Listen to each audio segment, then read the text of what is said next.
who was wrong. And I arranged for Miss Anderson to perform in front of the Lincoln Memorial. She sang "My Country 'Tis of Thee" and put great emphasis upon the word liberty. Sweet land of liberty. I don't think there were very many dry eyes in that crowd.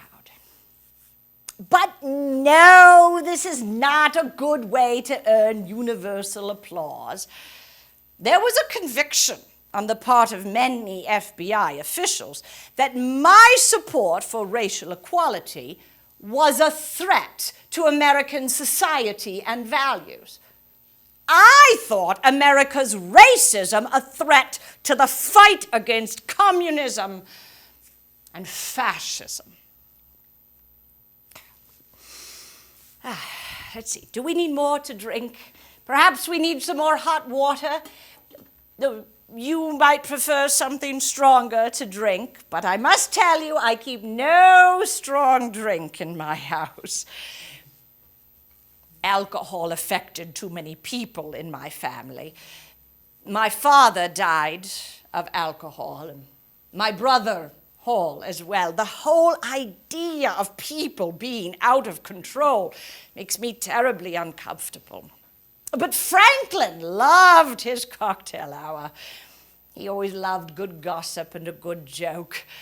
When the King and Queen of England visited us at Hyde Park in 1939, Franklin was seated one night in the library with the cocktail table in front of him, and his mother was seated across from him in the other chair, these two chairs we had brought with us from Albany. And his mother looked up and she said, "The king, I am sure, would prefer a nice hot cup of tea." She did not approve of drinking. Well, Franklin said, "Well, we'll ask." So when the king came in, Franklin looked up and after greeting him said, "My mother thinks you would prefer a nice hot cup of tea." And the king said, "My mother would say the same thing, but I'll take a cocktail." My husband had a great respect for tradition, but in the question of the third term, he was torn. I'd often heard him speak about the reasons against a third term for a president, but on the other hand, I think he foresaw sooner or later we were going to have to fight for our liberties, and he knew, many believed, he was the only one who really knew all about the situation. In the summer of 1940, I was here in Valkill preparing the big house for the summer and listening to the Democratic National Convention on the radio.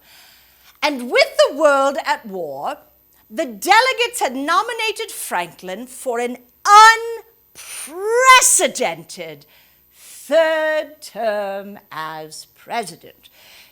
And he wanted Henry Wallace, a very controversial man, as his running mate. Well, the delegates were threatening to revolt. From a personal standpoint, I would have given anything to not have Franklin nominated again, to be able to leave Washington. So I was rather amused by the attacks on him and me. Someone came up with buttons that said, "We don't want Eleanor either." But I received a telephone call from Francis Perkins begging me to come out. So I called Franklin and he said to me, "Well, do you want to go?" And I said, "No, I don't want to go. I'm very busy here and you told me I didn't have to go." "Well," he said, "they seem to think it might be well if you went." And I said to him, "But do you really want me to go?" And he said, "Well, it might be a good idea." This meant, I suppose, that I had to go. When I arrived in Chicago, the convention was pandemonium. You couldn't hear yourself think. I went forward and stood, and in a very short time, to my surprise and everyone else's, there was silence. I had no notes, and I spoke only briefly. Delegates to the convention, this is no ordinary time. You cannot treat it as you would treat an ordinary nomination in an ordinary time.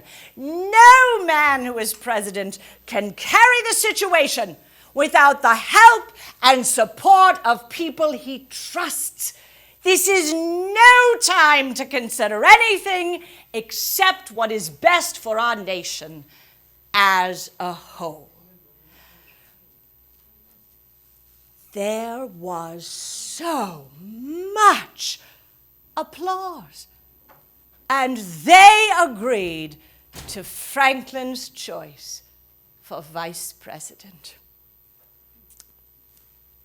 It would have been nice to have had Franklin tell me it was a job well done, but one must accept people as they are. His warmest sign of approval was that he had come to rely on me. When the Japanese attacked Pearl Harbor, Franklin asked me to address the nation.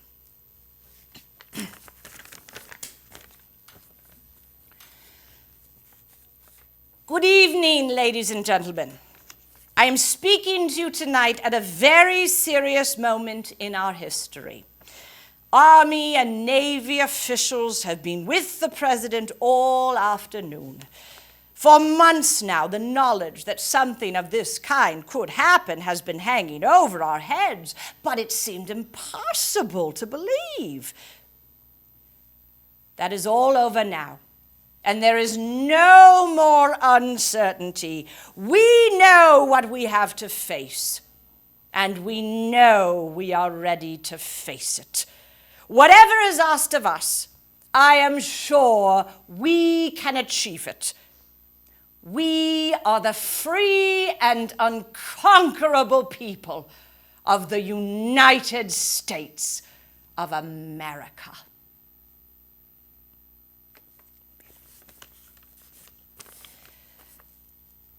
War is quite a dreadful thing. All 4 of my sons enlisted, as I knew they would, and that deeply disturbed me. I worried that all of them would not come home because the probability was that they wouldn't. I, of course, wanted to be useful. I wanted very much to visit our boys in the South Pacific. Franklin finally agreed, so in 1943, I set off alone. Word somehow got out that a woman was arriving. For security reasons, they could not say it was the president's wife. And I always felt how disappointed they were. Well, they were all expecting a movie star, and all they got was me. I walked through miles of hospital corridors on that trip. And I still meet men who will say to me, "Oh, Mrs. Roosevelt, I met you last in Australia or wherever." And if it was someone in a hospital, often they will say to me, "Well, don't you remember me? I was the one in the 5th bed on the right in Ward B." I have never been good at telling jokes. My whole life, I've only known one joke, and it was so I could tell it to the boys. Let me see if I can remember it. One day, a group of soldiers was preparing to leave Guadalcanal, and an officer came upon a private looking very sad and feeling very gloomy. So he said to him, "Well, what's the matter with you?" And the private said, "Oh, I just can't go home. I haven't shot one of the enemy." Well, the officer said to him, all right, listen, I'll tell you what to do. Do you see that ridge over there? You go over there, jump up all of a sudden, and yell, "To hell with Hirohito." They'll all jump up too, and if you shoot first, you'll get one. Well, he came back a little while later, and he saw this private still looking very gloomy. So he said to him, "Did you do what I told you to do?" And the private said, "Oh, yes, I went to that ridge, as you told me to. I jumped up and I yelled, 'To hell with Hirohito.' They all jumped up too, as you said they would. And they all shouted, 'To hell with Roosevelt.' And I just didn't have the heart to shoot a fellow Republican." It's the only joke I've ever known. And you need it at a time like that. The war took quite a toll on everyone, including Franklin. He was 62 years old, and he had been president for 12 years. But he thought he ought to seek a 4th term. I thought he desperately needed a rest, but I did not feel I could push very hard against his running because there was a war on, and he thought he ought to finish the job. The campaign of 1944 was a bitter campaign, and by late summer, everyone was looking very tired. Franklin was looking terrible, and many of us thought he should stop. But several doctors came, and they looked him over with great care, and they told him if he would obey certain rules, he could carry on for another 4 years. This, of course, is exactly what Franklin wanted to hear, and when the campaign began, he reacted exactly as he always did. He drew strength and confidence from going out and meeting people, seeing their enthusiasm for him. He always said, when you cease to make a contribution, you begin to die. Or so we thought. At the inauguration, I noticed how thin he was. He barely filled out his clothes. His inaugural address lasted 5 minutes. It was all that he could handle. The last time I saw Franklin Roosevelt was in early April 1945. He was back from Yalta looking very tired and worn out, so he was going to Warm Springs, the resort that he owned in Georgia. I hoped it would restore him, as it so often had, so I gave him a kiss goodbye, and I wished him a restful holiday. On April 12th, I was attending a fundraiser when I received a telephone call telling me to come home at once. I got in the car and I sat with clenched hands all the way back to the White House. And in my heart, I knew what had happened. I did not learn until much later that it had been a brain hemorrhage. But I knew. Franklin was gone. I traveled all night to Warm Springs, and when I arrived, I discovered why Franklin had discouraged me from going with him. Lucy Mercer had been there. Lucy Mercer was with Franklin when he died. It hurt. It hurt my dignity and my heart. For more than 40 years, my life had been intertwined with his. Now I simply felt numb. Nothing brought home to me so much what Franklin meant than the letters, which have come in such numbers since his death. People keep writing to tell me about policies of his that brought about improvements in their lives. By August, the war was over, but I did not feel like celebrating. I missed Franklin and the words he would have said.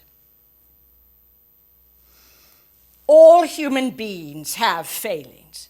Men and women who live together through many years get to know these failings, but they also get to know what is worthy of respect and esteem.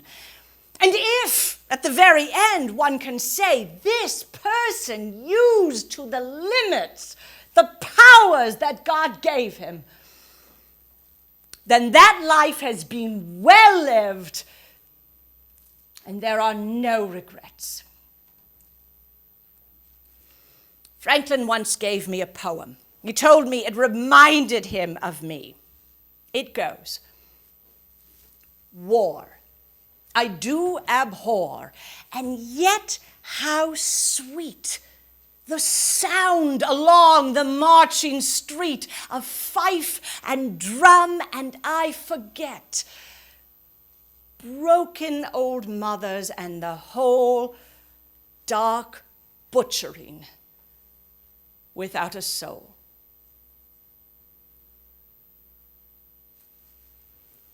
Tommy, get me Mr. Truman on the phone. You gain strength and confidence from every experience in which you rarely stop to look fear in the face. You must do the thing you think you cannot do. When you cease to make a contribution, you begin to die. Mr. Truman, I accept. I do not believe that the Senate will confirm me for this new United Nations. If they confirm me, I will be astonished, but I accept. Now, if all of you will excuse me, I really should go and prepare for the new United Nations. Thank you so much, and good day.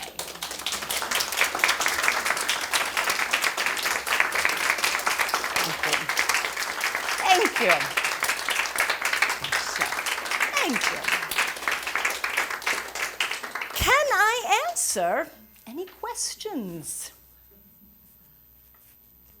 Anything you've always wanted to know? Yes. Timeline, are you here, and when did President die? Ah, yes. Okay. Here's what I'm going to do. I'm going to take off my hat. So you know that I will go back to being Leslie Goddard, so I'm no longer Eleanor Roosevelt. So I can tell you, Eleanor Roosevelt was confirmed for the United Nations at the very end of 1945. So this was 1945. He passed away in April, and she told everyone, the story is over. You know, journalists showed up at her house and she said, what are you doing here? It's over. And of course she wasn't, because within a year she had become a member of the United Nations and worked with great distinction there. She served in the United Nations until the Eisenhower administrations, which is when usually you have a turnover, and then continued to work traveling the world, writing her articles, giving speeches, fearless traveling, until she finally passed away, which was in 1962. So she outlived Franklin for quite a number of years. Yeah. What else can I tell you? Did her sons did they come back from the war? They did. In fact, not only did all 4 sons come back from the war, they actually came back with distinction. Several of them ended the war as brigadier generals. It was one of the great mercies because, of course, you know, they were serving on the front lines. These were not, you know, guys who had a desk job in Washington, D.C. They really were out there. Not to say they didn't have some special privileges. You know, you go and have lunch with your father on his ship, and he happens to be the commander-in-chief. But nonetheless, it was really a brave thing for them to do. All of the children had relatively long lives. They had one son who died in infancy, but all of the others lived well, lived long. Personally, their children didn't have the easiest of times. Among the 5 children, there were 19 marriages. They all seemed to have a little trouble. And Eleanor always blamed herself for that. She always felt that as a mother, she was too rigid, too dictatorial. She didn't really have a good role model. Her mother had died when she was so young. The reality is that, however true or not true that might be, they also had a mother-in-law. Their grandmother, Eleanor's mother-in-law, was constantly at loggerheads with Eleanor about how to raise the children. And their father was often away. When you think about it, the children were all born between 1906 and 1916. Well, Franklin's attack of polio was 1920. So in the 20s, when the children were really at fairly critical ages, Franklin was often gone for long stretches. He was on a boat off the coast of Florida trying to get therapy to get his strength back to recover from the polio, which is understandable, but it meant that the children were growing up. There was no father in the house, and Eleanor and her mother-in-law were battling it out. It was not an easy childhood. Who was his vice president then? It varied multiple times. When Henry Wallace became the vice president, and that was the third term, that was the most controversial because he was extremely liberal and, to the point that it was really worrisome to anyone who had a conservative bent. In fact, so much so that Wallace was dropped from the ticket for the fourth term, which is, of course, when Truman came in. And that was the point at which FDR was really sick enough and weak enough that that wasn't a fight that he had the energy for. Who did he run against in 44? Was that Dewey? Yeah. Mm-hmm. Yeah. Didn't he try to hide his disease? Yes, the question is about, did he try to hide his disease? Yes and no.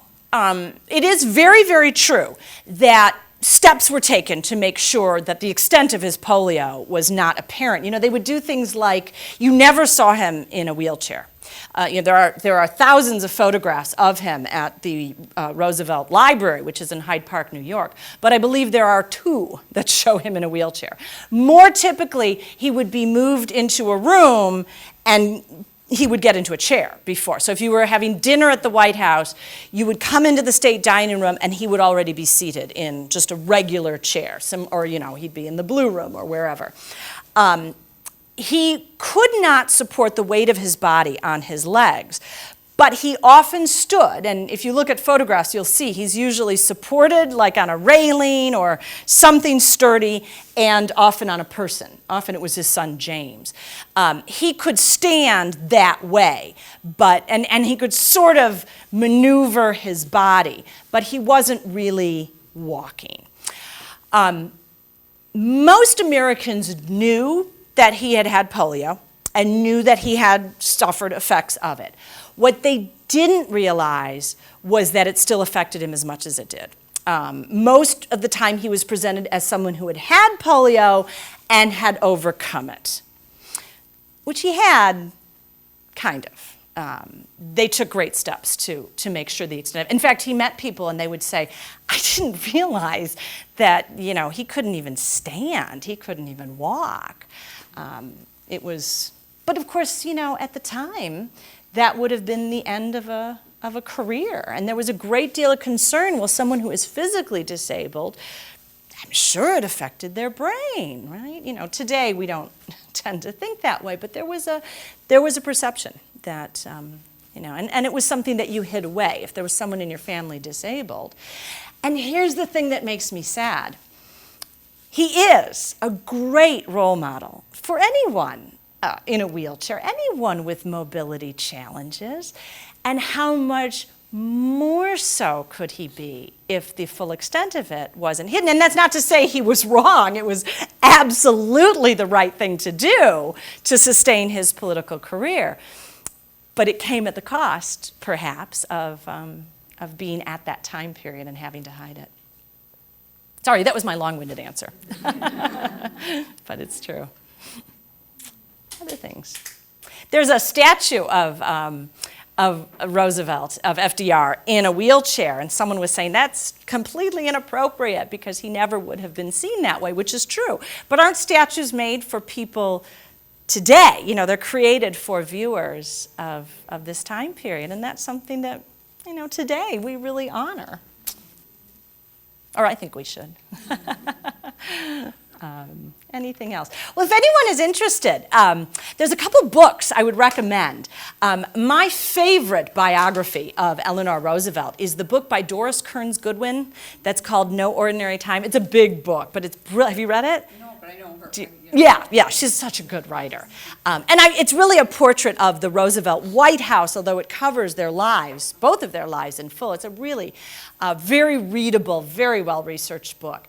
There is also a 3-volume biography called Eleanor Roosevelt, and the 3rd volume just came out. It is huge. Each volume is really, really thick, but it's really the definitive thing. And then the other thing, if you're interested in documentary, just about, 3 years ago, Ken Burns created this multi-part series called The Roosevelts, which includes Eleanor in the context of her Uncle Teddy and her husband. And I thought it was really, really well done and a brilliant way to look at Eleanor in the light of the whole Roosevelt legacy. So I recommend that too. So thank you all. So, let me take one last question. Thank you. How long does it take you to prepare to a presentation? How long does it take to prepare? It takes a while, usually at least a year. In this case, it took longer because there's been so much written about Eleanor and the Roosevelt White House and the era in which they lived through. And Eleanor herself was ridiculously prolific. I mean, she was a fantastic correspondent. She wrote that daily column. Does anyone remember the column My Day? She started writing this column in 1934. She wrote it usually 6 days a week, wrote it herself, right up until a few months before she died in 1962. I mean, it was phenomenal insight and an interesting depiction. She during the time that FDR was in the White House, she kind of tucked under her political beliefs, but nonetheless, great insight. She also wrote her autobiography. She wrote, I think, 27 books. So researching her life is a challenge, and then trying to distill it into something that's manageable. But how fascinating. So in this case, it took me about a year to do the research and write the script, and then about another 6 months to rehearse it, memorize it, and all the other things. But I've had a lifelong interest in Eleanor Roosevelt. I think she's fascinating. And here's the last bit I'll leave you with. This is some good trivia for you. There is a research institute, the Siena Research Institute, has done surveys of historians and political scientists, asking them to rank the first ladies, which is so funny, right? Because this is not an elected office, you know. There's no job description to be first lady, right? But they've done this survey, I believe, 5 times since, I think, 1988. Each of the 5 times that they have done this survey, the same first lady has ranked number 1. Would you like to guess who was ranked number 1?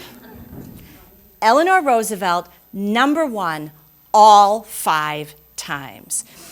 And it's one of the few positions that has remained steady by a mile all the time. The other positions move around a lot. You know, in the top 5, you'll usually get Dolly Madison, Abigail Adams, Jackie Kennedy is often in there. Usually one of the modern first ladies, Michelle Obama or Laura Bush, Hillary Clinton, have all been in the top 5. But Eleanor Roosevelt, number 1. And I find that really fascinating about, you know, what it is about her, both in her years in the White House and her legacy afterwards. So I'll leave that with you as a kind of fun discussion point to keep going. So thank you all so much for having me. Thanks.